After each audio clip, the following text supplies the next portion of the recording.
Welcome everyone, and thank you for joining me today. I appreciate you taking the time to listen to the Voices of Swords to Plowshares Veteran Community Findings. My name is Megan Zottarelli, and I'm the lead researcher for this project. And this report is presented by the Institute for Veteran Policy at Swords to Plowshares to the Commission on Care, charged to examine veterans' access to the Department of Veterans Affairs healthcare system and to examine how best to deliver care to veterans.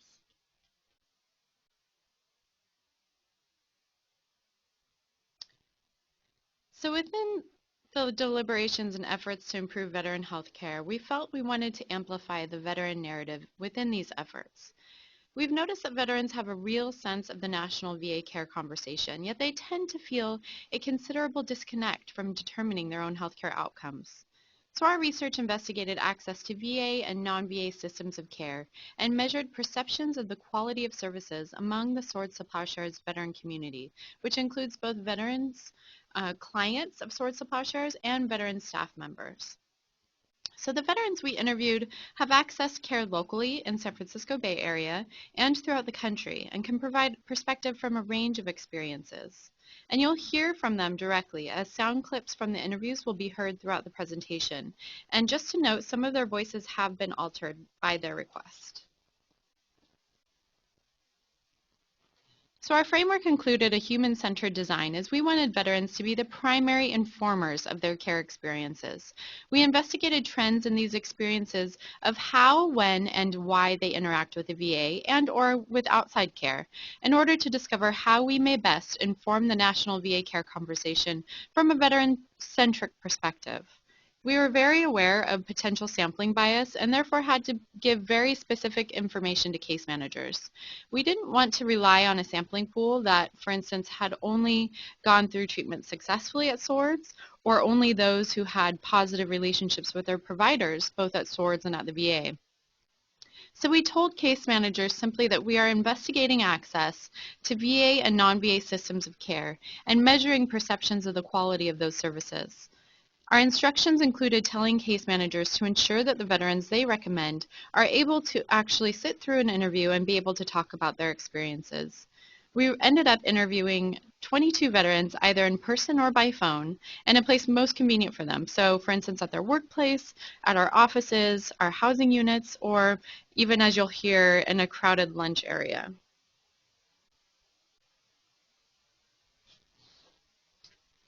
And our study approach included an inquiry into the extent to which veterans rely on their healthcare system or systems and when, why, and how they access their healthcare. We especially wanted to understand from the veteran's perspective, are their services reflective of VA standards of care? Are they impacted by VA systemic challenges? And how does their knowledge of the challenges the VA has experienced influence their perceptions of care? We also wanted to understand from their perspective what the ideal VA user experience looks like. So during the interviews, we asked the following questions. How would you assess your overall health? So to what extent do you rely on the VA for care? It sounds like you kind of go back and forth between two. Are there any needs that you have that are not met at your current level of care? How comprehensive is your care? So how many, if we could ask how many doctors you see and for what purposes? So, how do you navigate VA care, and how would you rate the care that you receive? How important is VA care to you? To what extent do your providers seem to understand, generally the military experience and the kinds of trauma many veterans have experienced in service? So our research team, whom you just heard, included staff from our Institute for Veteran Policy team who led the interviews and helped to map out the analysis. And our research population was fairly representative of the general veteran population demographic. While we wanted to interview additional women veterans, they did actually represent 18% of the sample. Age groups represent the growing number of senior veterans and those we serve at Swords, yet the under 30 demographic was underrepresented. A large number of our staff are former clients of Swords as well, and they were also represented in the sample. It's also essential to understand that our veteran clients represent a diverse range of veterans in terms of healthcare needs. They've accessed source of Plowshares services for anything from employment and training, health and social services, to permanent supportive housing. Eras of service were very representative as well, including 5 Iraq and Afghanistan era veterans, 5 Gulf War era veterans, and 8 Vietnam era veterans.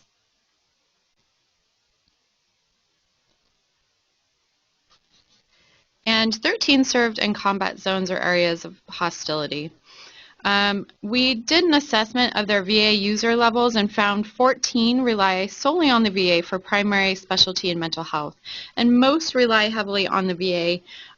Some tended to have a more transactional experience where they are engaged in the veteran community and rely on the VA to a high degree, but view it as more of a transactional experience, so something that serves their needs. There were 6 lower-end users who may be infrequent users and or co-enrolled. They more typically were very recently separated veterans who were just beginning to use their benefits. And a key question for our research was how these veterans rely on the VA, and among those who use it selectively, how do they choose their VA care and for what purposes? So the veterans interviewed rely in varying degrees on the VA for their primary specialty in mental health care. Overall, including those co-enrolled, veterans reported an average of 3 providers. A large number use VA as their provider for all care, and few are co-enrolled and will use the VA selectively. These veterans most often cite perceived or actual access constraints rather than perceived VA quality as their reasons for using non-VA care. And while they tended to access non-VA care for routine, non-service connected care, when symptoms emerged that they view are service connected, they actually tended to utilize VA. Others will use the VA as a safety net for urgent situations or only when they are extremely ill. And a few, including those with less than honorable discharges who've been deemed ineligible for the VA, only access the VA for emergency circumstances. And there was some variation in the type of services they seek. So healthier and often younger veterans most typically seek care from the VA for emergency needs or more irregular and non-routine care, relying on VA as a safety net. And those with more serious health concerns, both young and old, will seek care and tend to rely more heavily and solely on VA care. Those who are co-enrolled more typically have a primary physician outside of VA care for routine care and seek mental health services and specialty services from the VA. And similar to the independent assessment findings through their interviews with VA administrators and representatives of VSOs, those co-enrolled generally like to get their care from the VA. But that some veterans with affordable non-VA care options, they will seek care elsewhere rather than dealing with challenges associated with determining eligibility for services and perceived longer wait times.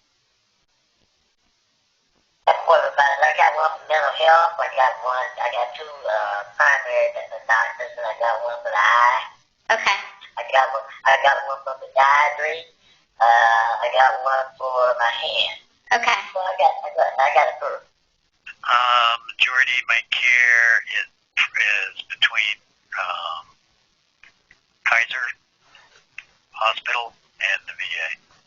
I usually only go to the VA like emergency circumstances, like if something happens, I guess. Okay. And is that your primary provider?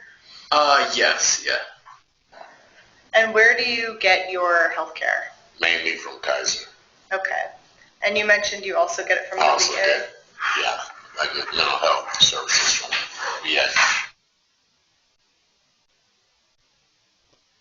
So our first finding is on health and care-seeking behavior.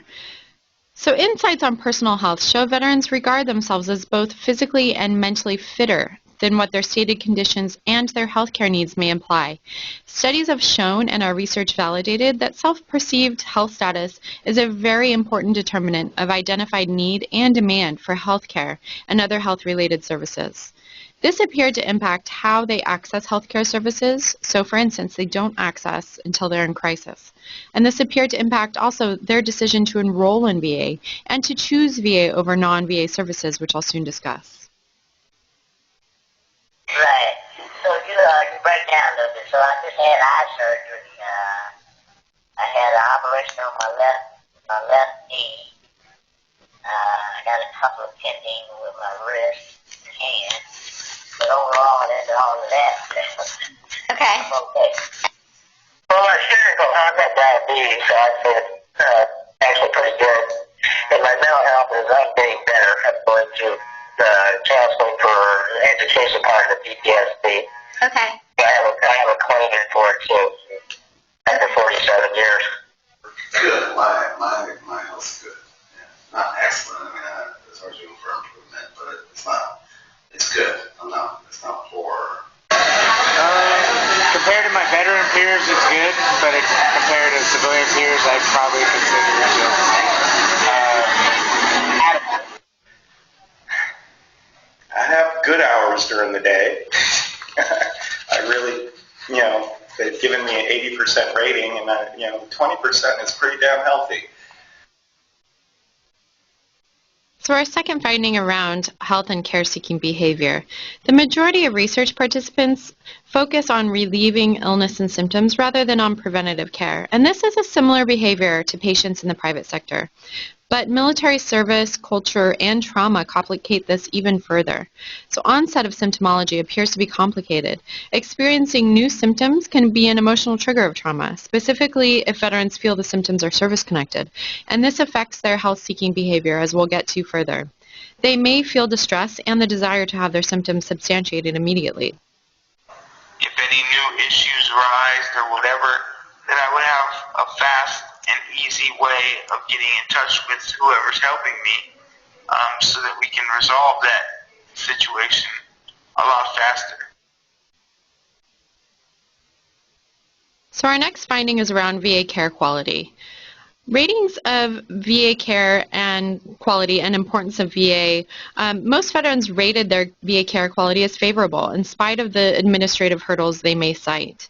One challenge we had during the interviews was during the time we questioned them on their care quality, it was difficult to decipher whether they were referring to access constraints as lowering their perception of care quality or the actual care itself. Veteran interviewees tended to regard care experience and timeliness of care as unexclusive. And in fact, care standards for these veterans encompass the wait time that they experience. But even those who mentioned lengthy delays and problems with certain care still mostly reported a high rating of VA care quality. Most reported positive relationships with their primary care doctors, and some reported timely access and easily coordinated care through their network of providers, which appeared to influence favorable ratings of VA care significantly, as we predicted. When we asked them to describe how comprehensive their care is, many interviewed veterans typically cited waiting for VA benefits claims as the primary hindrance in getting all of their needs met, which followed by getting timely referrals for needed services.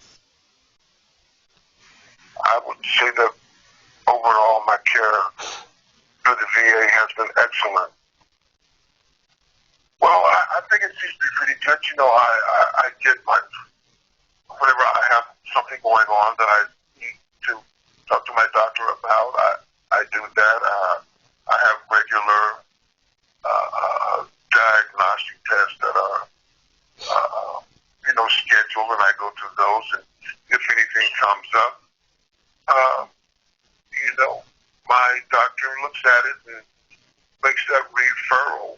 So I would say that my care is pretty comprehensive, when if there's something going on and I talk to my doctor and explain, how I feel, what's going on, that there doesn't seem to be any problem with, scheduling a diagnostic test or sending me to, like I said, whatever medical specialty that I need to talk to. So you feel like it's accessible? You're able to navigate it easily, like the. Oh yeah. Okay. Yeah, very easy. I guess I've been doing it for a while. Mhm. Plus, I don't get a lot of people in the field and stuff, so. Great. I don't have no problem going knocking on their doors, Okay. Get the help that I need. Okay.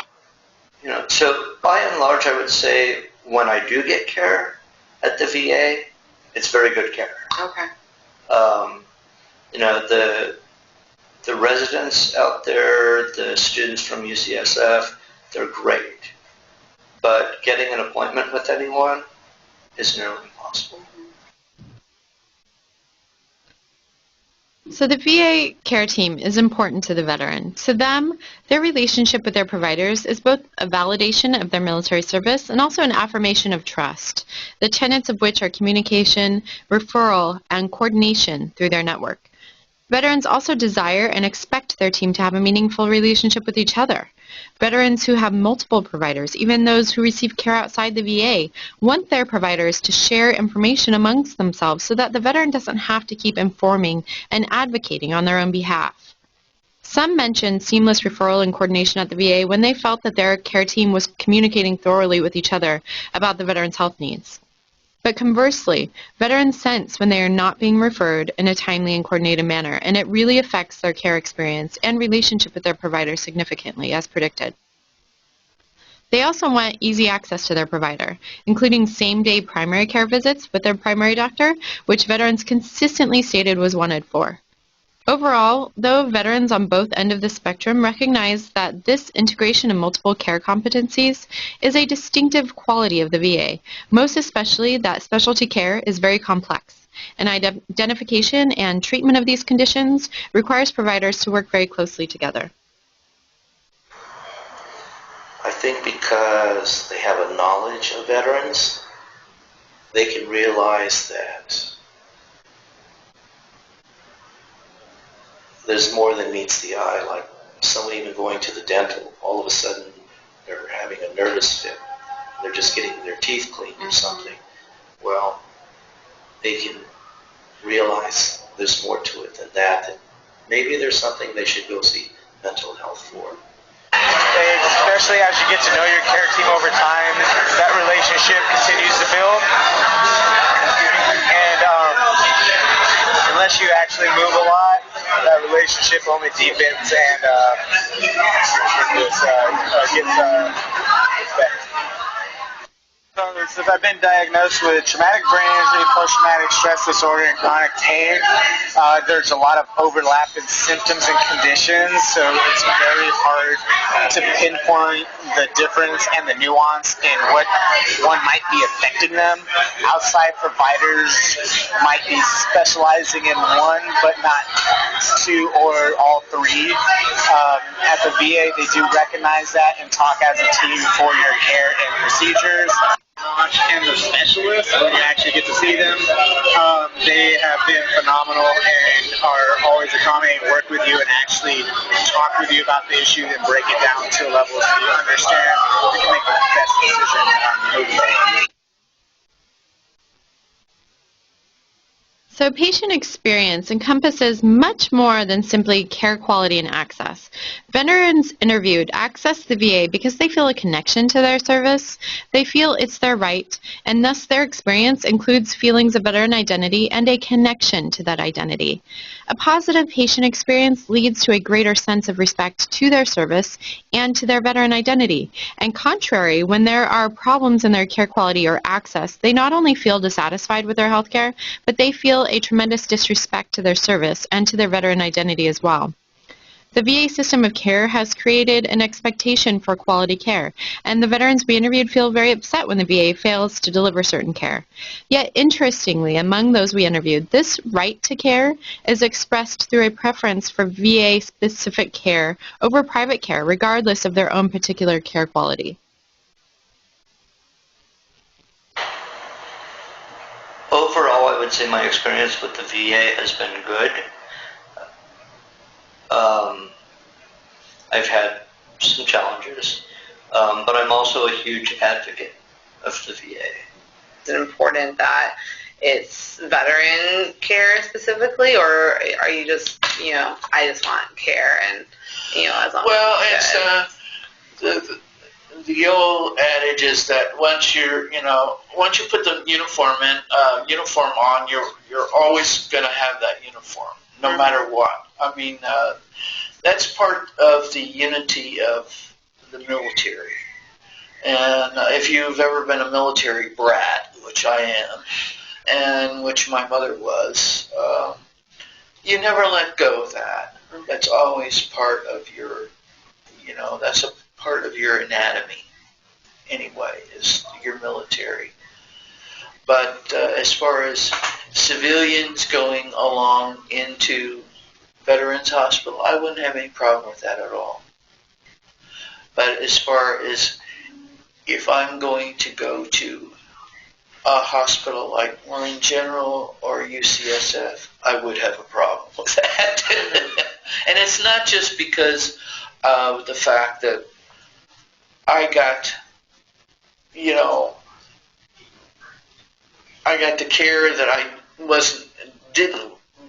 really didn't get the care I should have been getting, or that my mother didn't get the care she should have been getting either place, or anything of that sort. It's the fact that you're still wearing that hat of the military, and you still have that. It's embedded in you.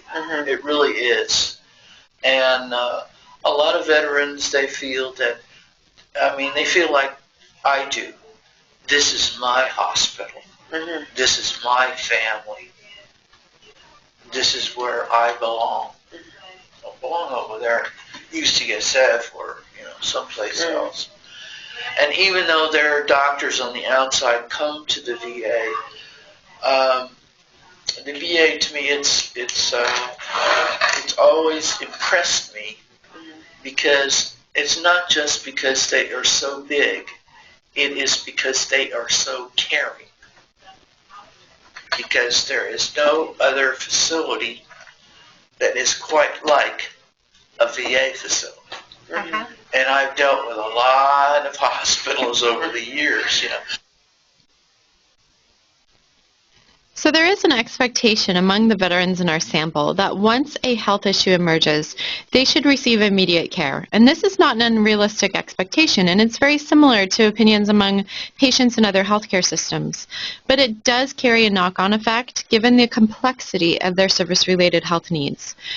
Their health-seeking behavior indicates that those who have delayed seeking care due to stigma, inaccurate self-health perception, low expectation of VA care, or other factors, rush to seek care once any symptoms emerge. Coupled with issues of timeliness the VA has experienced, leads to a very perceived anxiety among the interviewees when an illness or injury occurs that they won't get the care that they need. So when they perceive access constraints and when they prepare for those access constraints, this increases their anxiety significantly, especially for those seeking specialty care or mental health appointments. Veterans see the wait time issues as systemic, but it was unclear whether among all of them their personal experience influences perception, as some who reported wait times as VA system-wide problems said that they themselves do not deal with lengthy delays. Yeah, the VA clinic was really easy. I always took care of it, no problem. Once I got in the program there, it was excellent. Great. And here I've never had a problem, but that was a long time to get on it. When I came back, I got in it. Like with the specialists, when it comes to especially like some chronic pain management issues, especially like the neck and spine surgeon, and getting the appropriate tests done for that did take a considerable amount of time. It took months to either get the proper testing done and also see the appropriate specialist, just because the VA was overwhelmed with the amount of requests they were getting at the time. It wasn't for their inability to actually process it, it's just for the amount of demand that was going through. But once you got through, they were phenomenal to actually get you through the process. So the next finding is around the need for treatment consistency across multiple locations. Veterans who have accessed care from multiple visits stress the importance of streamlining enrollment, patient information, and referrals to new doctors across medical centers. The migratory nature of some veteran populations, especially those that we interviewed, makes accessing care more difficult, as expected, and there is an importance of maintaining records and providing consistent care across centers. Now I had to re-register because I was with Oakland but not with San Francisco, and they did all the paperwork. They went out of the way to accommodate me. They found out how to do it and everything like that, since my main care provider was Dr. Shedd in Oakland. And I thought about doing it here because I have office hours in Oakland, and I thought in San Francisco, after doing the office hours at the VA there, I wanted to do blood work, which I had to do anyway, and they just were marvelous and everything they did in arranging it.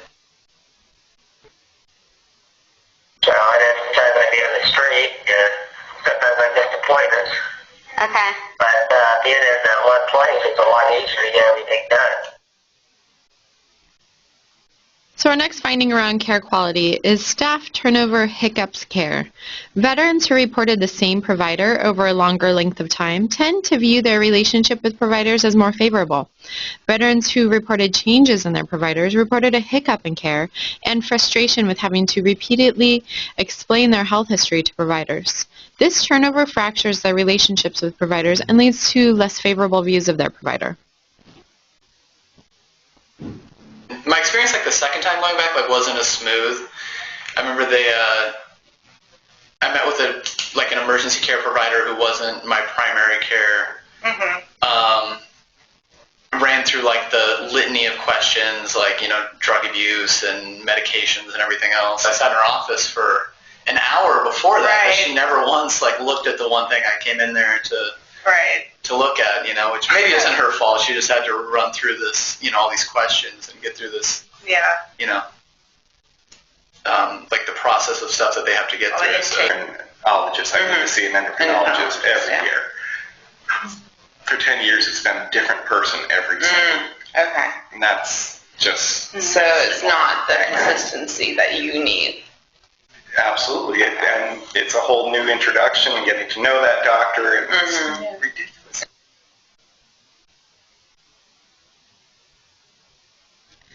So our next finding around care quality is ratings of mental health quality.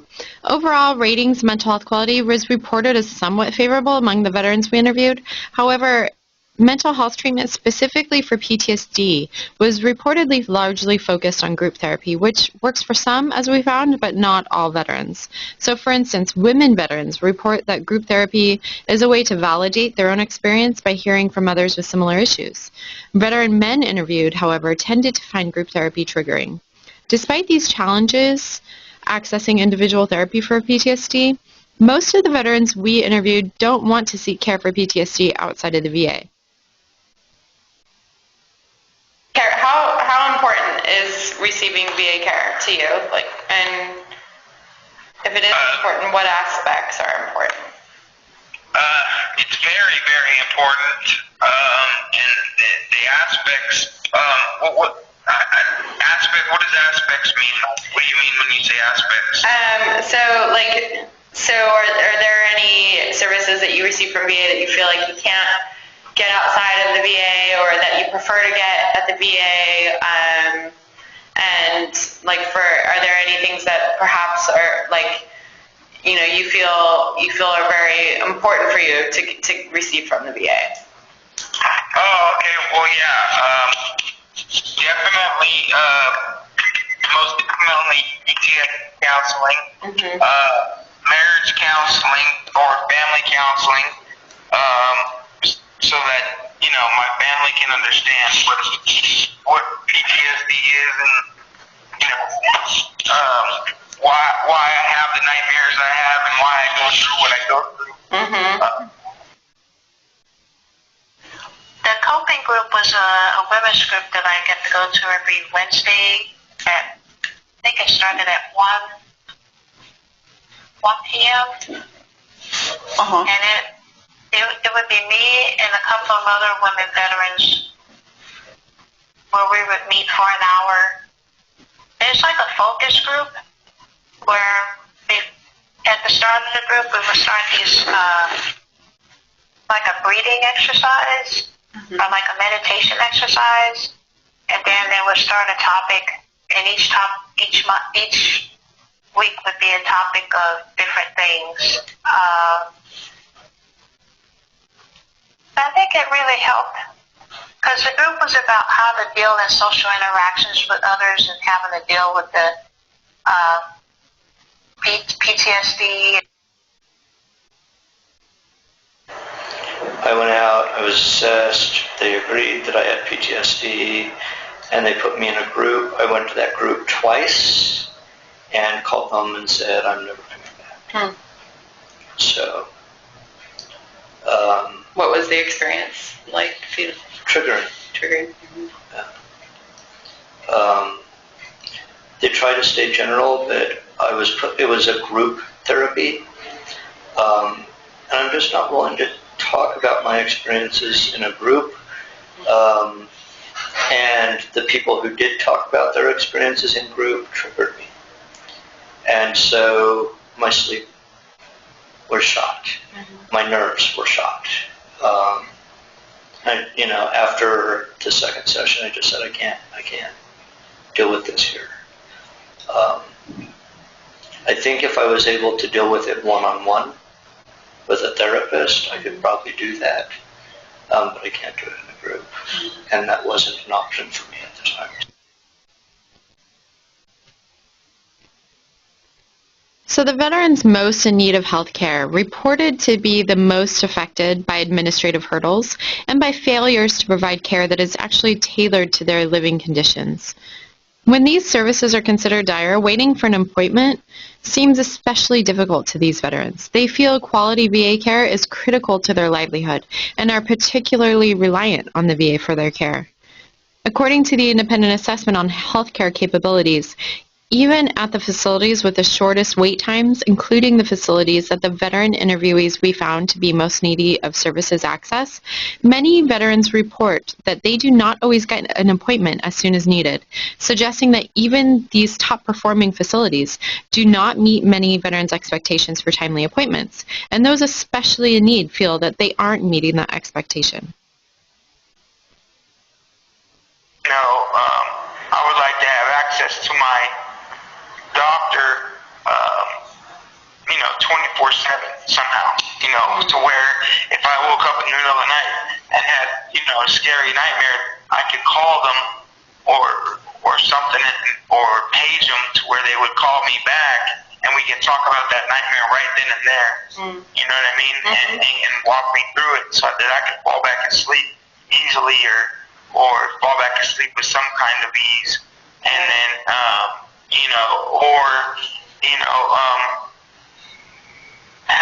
also too, a perfect scenario would be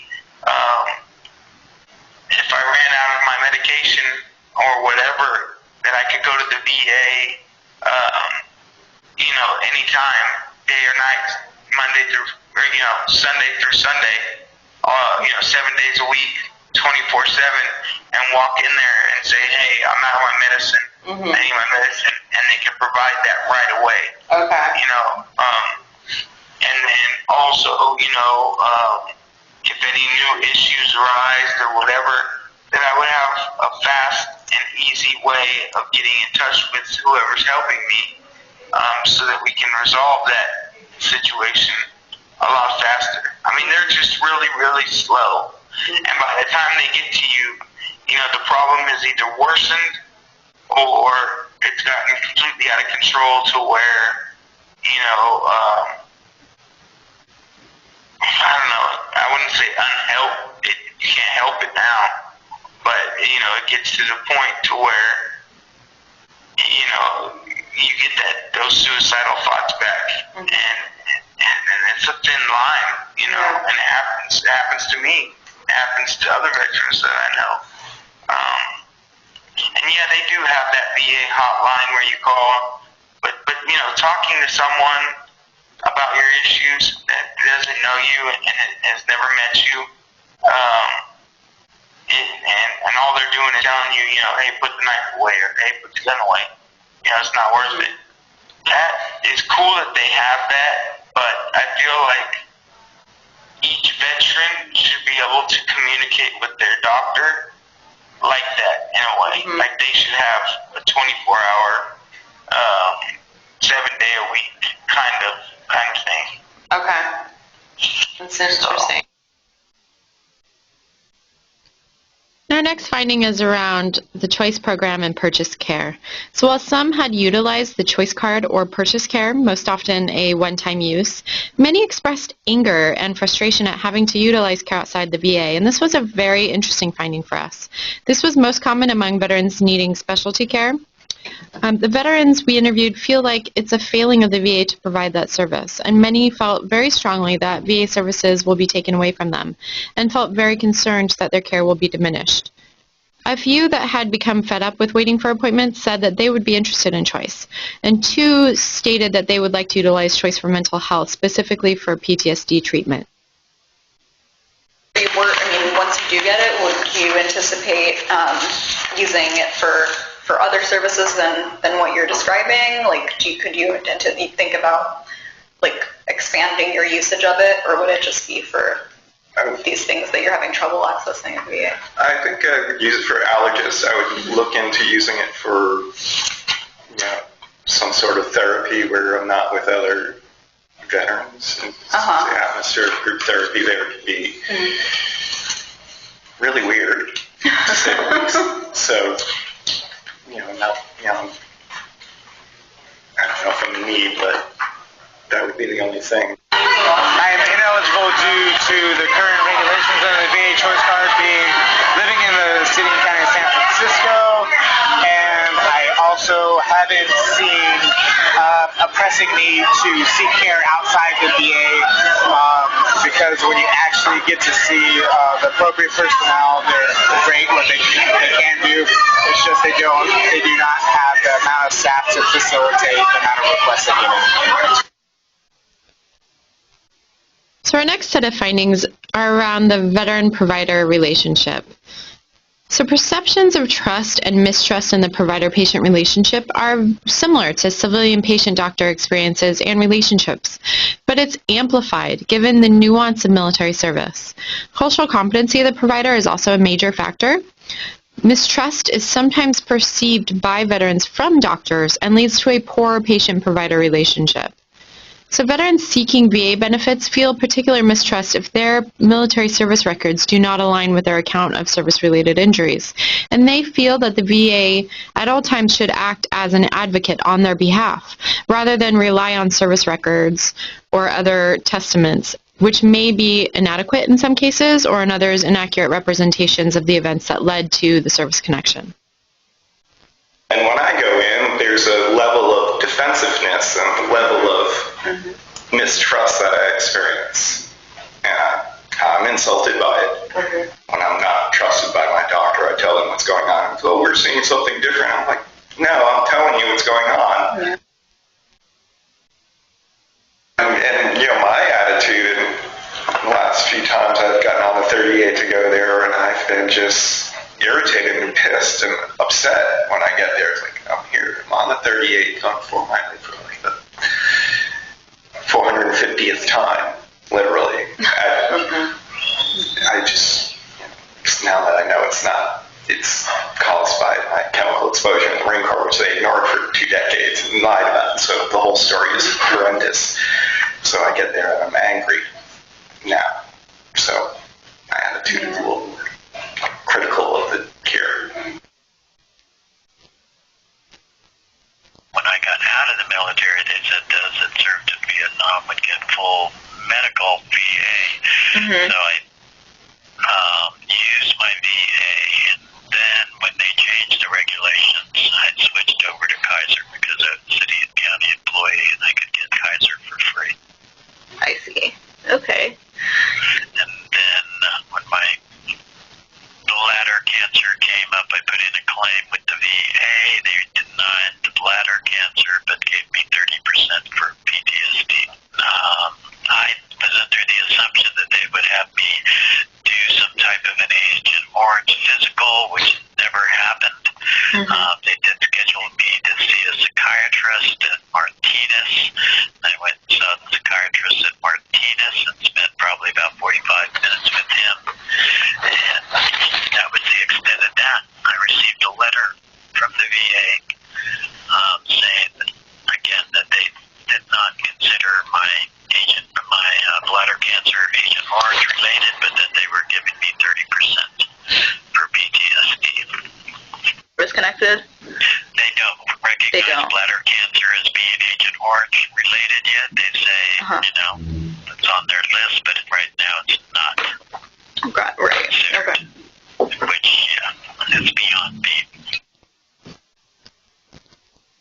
within this trust spectrum, providers who are also veterans are perceived by veteran patients as much more knowledgeable, with a direct understanding of the military and veteran experience. There is an increase of trust and ease as well, and a feeling of validation. It's a wonderful feeling. It's just like, we supported each other when we were out in the field. Okay. Or, in these combat areas and stuff like that. To support one another. Mm-hmm. And, that support, to have support, and to be it, that just, it makes me have a brotherhood, a unity, and just the ability to work together. Our next finding within the veteran and provider relationship is the importance of cultural competency and validation of the veteran experience. Opinions varied on the level of cultural competency among VA providers, yet veterans noted both the importance of cultural competency, especially with mental health services, and a stark difference in cultural competency among VA providers versus non-VA providers and non-veteran specific care. I think it is important. I think some of them do understand. Mm-hmm. Well, I would say for the best example I can think of, like with the psychologists I'm seeing on psychiatry, Mm-hmm. or the women's groups that I go to, Mm-hmm. when I explain about the PTSD and the depression, I was surprised that they definitely do understand that. Even some that haven't been in the service, I can tell that they've worked with other women veterans, and they can see, I think from the experience they've had with other patients, Mm-hmm. It kind of gives me an idea that they, even though some of them may have not been in the service, they still understand what women veterans go through. Mm-hmm. That part I was actually surprised about, but that really helped. Oh, yeah. Because it lets me know I'm not the only patient. They've dealt with other women veterans that they understand what they go through, because from what the women veterans will tell them about the issues that they went through in the service, or they may even know some people outside the VA that may have been in the service, or may have family members that were in the service, Mm-hmm. or maybe friends. Right. Definitely. So I think that part helps, because even though some of them may have not been in the service, Mm-hmm. at least they can sympathize or understand. The VA doctors, they're not, the ones that I've worked with, they're not veterans themselves. Okay. So I know that they've been trained on, given some kind of special training to help veterans, but Mm-hmm. at the same time, I don't know. I just feel like they don't know what they're doing. Okay. And can't relate because they didn't serve. And then the chaplain himself, now he's not a medical doctor, but he's educated himself and his team on that they can recognize symptoms and then make the necessary referrals. With civilian doctors, they may or may not recognize the symptoms, and so there's no referrals. There's no further help. And the person's just turned loose on the street. Mm-hmm. But not with those guys, all of them, women and men, at the VA. They understand things in a way about veteran experiences that I don't think, unless the doctor on the outside is a veteran themselves, do not understand. So cultural competency is most important for mental health, according to the veterans we interviewed, and less so for primary health, especially primary health issues that are unrelated to military service, according to the veterans that we interviewed. So while veterans interviewed want their VA primary care provider to coordinate specialty in mental health care, they tended less to view cultural competency as the important driver for effective medical provision and coordination through their care network. But the emphasis on cultural competency for mental health and specialty care was stated consistently.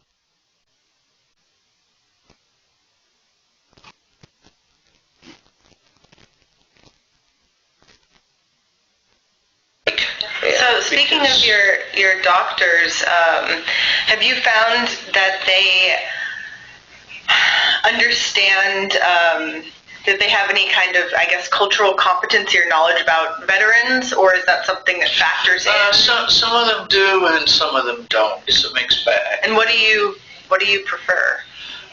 Really, it's I prefer that they just look at me as a medical patient. They don't have to particularly be looking at me like, oh, wow, you're a war veteran, or you're this, you're that. I mean, that's all fine and dandy, but we're just talking about my body. I don't want to, go into in depth unless I'm going into that it's a group that I'm, talking with, as far as other veterans. I found, like with the PTSD clinic, and supposedly San Francisco is the model for the nation for their treatment of PTSD.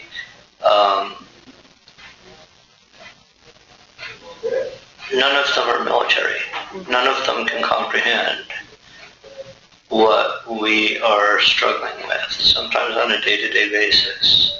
It's like when it comes to mental health, I think you want that specific care, but I think the physical stuff, which is mostly my issues, veteran specific doesn't make a difference, I think.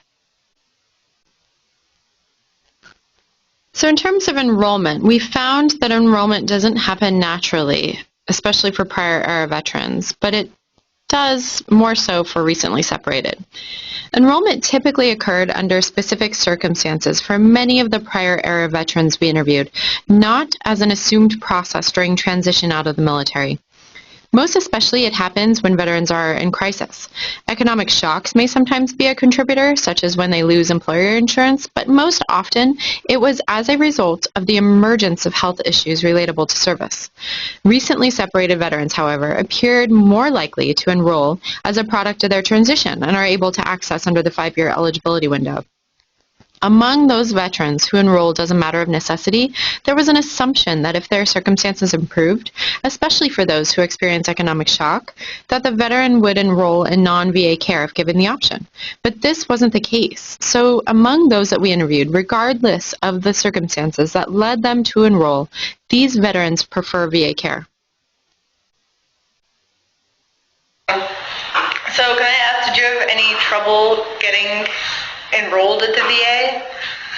No, I didn't. I actually didn't enroll in the VA till like about 30 years after I got out. Oh, wow. So. And what prompted you? I was in substance abuse rehab, and I got referred. I got an appointment from my counselor with the VA because I was a veteran for my mental health. Mm-hmm. So I started going to the VA strictly for mental health. And our last finding is around the veteran space. An interesting revelation for us was the connection that veterans feel to the VA as a veteran space. Regardless of their care experience at the VA, veterans reported to feel a comfort in getting the same care as their veteran peers, from the same space as their veteran peers. And this was especially noted among senior veterans, and they reported the veteran space offers a tangibility to their memories of military service and a connection where they might otherwise feel increasing isolation. When I go out to Fort Miley,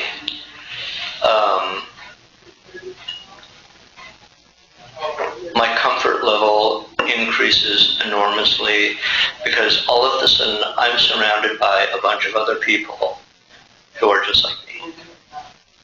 You know, we might have different medical issues, we might have different psychological issues, but I understand and appreciate the Vietnam vets. I understand and appreciate the Korean War vets. I understand and appreciate what the kids coming back now are struggling with. So even though I may not talk to any of the people when I walk into Fort Miley, I feel a comfort level and a similarity with them that I would not feel, say, walking into St. Mark's or St. Luke's. a non-VA facility? I would say that my health issues are, they're not that extraordinary. Mm-hmm.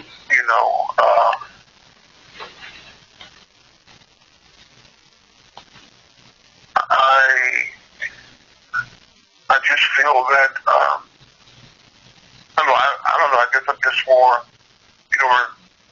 comfortable in the VA medical care environment. I don't know, feeling of camaraderie or something.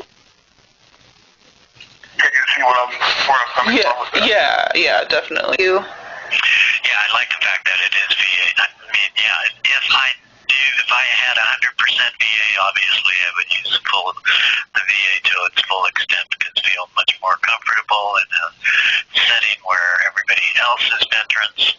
Mm-hmm. And the experience at Oakland VA has been very positive. They seem very, very caring there towards their veterans and make you feel comfortable.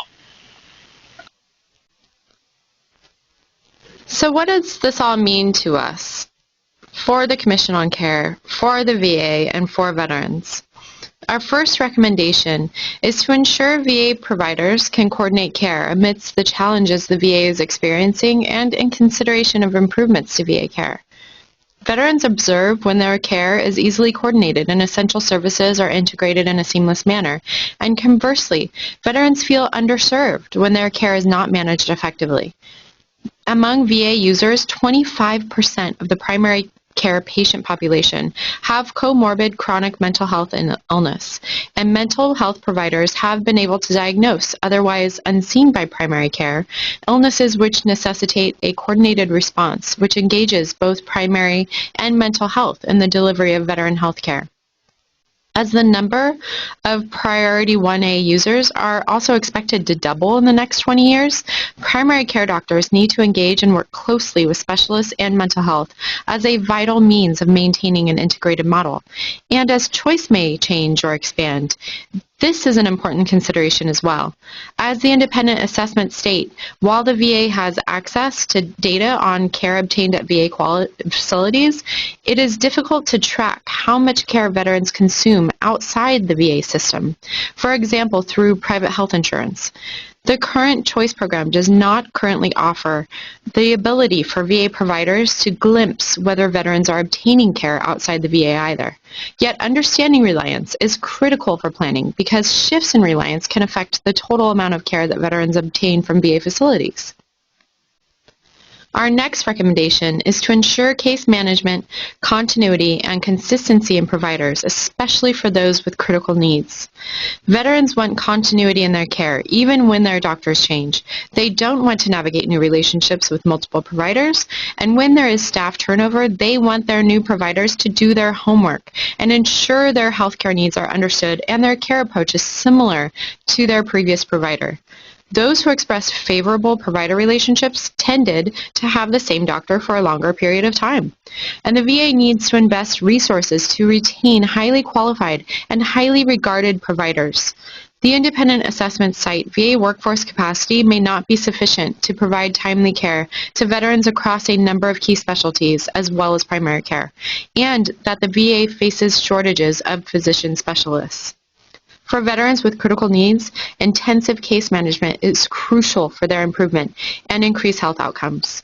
The almost 250,000 veterans with serious mental illness seen at the VA need increased coordination among their care team and consistency throughout their care plan. Our next recommendation is around increasing access to mental health care. While group therapy is becoming increasingly common and is cited to increase access, decrease costs, and allow veterans to identify with others, while it may serve the needs of some, it may not serve the needs of all veterans. While veterans cite the benefits of longer-term therapy than they experience in the private sector and the importance of evidence-based practices which incorporate a trauma and culturally informed care approach, it's clear that they need mental health services tailored to their individual needs. Treatment for PTSD, which is a hallmark of the VA mental health care model, should not be reduced to group therapy due to demand or cost restrictions. It's clear veterans want the service from the VA. Even those who are co-enrolled want it. And the VA model has shown in previous studies to have a higher evidence-based practice than non-VA and non-military providers. Our next recommendation is communicate to veterans about the CHOICE program and VA capacity and preserve VA's role as the coordinator of care. So while a primary motive of the CHOICE program is to expand options for veterans with limited access to needed services, some veterans feel very strongly that CHOICE will restrict their access to services at the VA even further. So while some veterans express timeliness as the primary reason why they would utilize the CHOICE card, perhaps the most telling of the data is among those who access services from the San Francisco VA Medical Center, wherein a significant number of specialty services are available, veterans are less apt to seek care through CHOICE, even if it means they won't have to wait. Perhaps telling that when local resources are available at the VA, they are less likely to seek non-VA care. But the greater picture, as the independent assessment site, is substantially lower proportions of enrollees have geographic access to advanced and specialized services in VA medical facilities. So while these veterans have good geographic access to non-VA community hospitals, emergency care, and primary care physicians, they have poor access to hospitals and physicians offering specialized services. And nearly all veterans who live far from VA medical facilities, they can drive to community and emergency care at non-VA hospitals within 40 miles. But these veterans, however, are also less likely to have geographic access to a range of highly specialized care at non-VA hospitals. And the same is true for access to non-VA clinicians in the community. A large share of VA enrollees living far from a VA medical facility are within 40 miles of primary care providers, but far fewer of these enrollees are near providers offering highly specialized care. This independent assessment finding suggests that expanding access to non-VA providers in these regions can help most veterans seeking routine and emergency care, but will help far fewer veterans who need access to advanced and specialized care. Recommendations for expanding the CHOICE program should ensure that VA can more effectively coordinate care and referrals and ensure VA providers are communicating thoroughly with veterans regarding substantial changes in their care due to CHOICE. Opportunities for expanding needed resources at VA centers where veterans are seeking CHOICE due to limited services should be examined, even when the CHOICE program is favorable due to local circumstances, as veterans interviewed tend to feel very strongly that if the service is offered at their VA, that's where they choose to seek it. Our next recommendation is around validation and real talk. Veterans feel supported when their providers are acting on their behalf. They feel, conversely, a particular resentment when they need to advocate for their care, or feel judged by their military experience and burdened by having to establish proof of their service-connected injuries. Veterans need real talk about their care experience, and they want to be more informed consumers. Our next recommendation is hire more veterans and increase access to patient advocates and peer mentors. Establishing hiring practices which recruit veterans into jobs at the VA will expand a peer-based model and increase confidence among veteran patients that the VA can really take care of their needs. Veterans should have access, easy access, to patient advocates and peer mentors to improve engagement and self-advocacy in treatment, which studies show having this access has proven to do.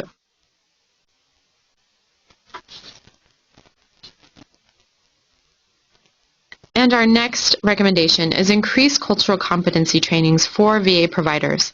Cultural competency is an expressed need among almost all who were interviewed, and many veterans assume that providers in veteran-specific care can have this knowledge. When they receive care from providers without an understanding of this veteran culture, values, and healthcare needs, it can lead to tremendous distrust between the provider and patient. Ensuring providers across medical centers meet minimum requirements for cultural competency training will ensure veterans are receiving culturally informed care and will benefit the provider and veteran relationship. And given 70% of all U.S. doctors receive training training at VA medical centers, establishing this provider network with non-VA providers who have received cultural competency training is highly recommended. And lastly, move toward veteran-focused and veteran-centric care.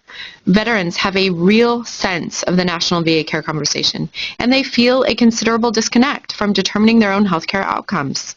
When decisions are made without veteran input, veterans feel either very strongly that they must become their own advocate and fight for their care, or they become disenchanted by the process and consequently don't receive the care they need, leading to illness burden and poorer health outcomes. Ensuring veterans are part of the decision-making process will move toward a veteran-centric approach to making the necessary improvements to VA care. We're all going to need health care and good health care forever. It's something that's a must. And I think that, they need to unload a lot of the riffraff and bureaucratic crap and get to the meat of helping the veterans. And you've got a lot of them that get so frustrated so easily because they don't have the strength to fight for themselves. And a lot of times their families don't have the strength to fight for them either. And that is so sad. And I know I've run into that in all kinds of communities. So this concludes my presentation. If you have any questions whatsoever, you may email me at the email address listed on the screen. That's mzottarelli, ZOTTARELLI, at STP, which stands for Swords to Plowshares, -SF, which stands for San Francisco.org. Thank you so much.